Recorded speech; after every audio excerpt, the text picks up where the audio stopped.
बिस्मिल्लाहिर्रहमानिर्रहीम। Welcome to the excellence academy. दोस्तों, आज मैं आपको बताऊंगा कि अगर आप माइक्रोसॉफ्ट वर्ड के अंदर काम कर रहे हैं और इसके जो टॉप रिबन्स हैं अगर ये डिस्प्ले ना हो रहे हों तो इनको कैसे शो करना है, और अगर आपको काम करते हुए इस रिबन से हेजिटेशन होती है या काम करने में रुकावट आती है तो फिर इसको हाइड कैसे करना है।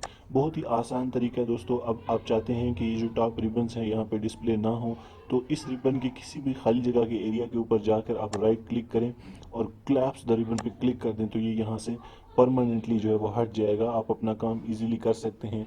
इसको जूम इन जूम आउट करके अपने काम जारी रख सकते हैं जैसे आपको आसानी हो।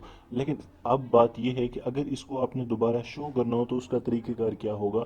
उसके लिए दोबारा आप किसी भी बटन के ऊपर क्लिक करें। लाइक मैं होम पे क्लिक करता हूँ और यहाँ किसी भी खाली जगह के ऊपर राइट क्लिक करके क्लैप्स द रिबन को दोबारा क्लिक कर दें। यहाँ से पहले चेक है, इसको अनचेक करेंगे तो ये परमानेंटली जो है वापस शो होना शुरू हो जाएगा।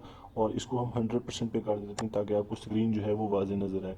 तो ये छोटा सा तरीका था। किसी भी माइक्रोसॉफ्ट ऑफिस के अंदर जब आप काम कर रहे हो, स्पेशली 2007 से अपवर्ड जो वर्जन है उनमें आप इसको किस तरह से रिबन को हाइड कर सकते हैं और दोबारा शो कर सकते हैं। उम्मीद है इस छोटे से क्विक ट्यूटोरियल के अंदर आपने ये जो मकसद था हमारा सिखाने का कि किस तरह इसको हाइड करना है या शो करना है ज़रूर सीख लिया होगा। इस तरह के मज़ीद वीडियोस के लिए हमारे साथ रहिएगा। Thanks for watching, stay tuned.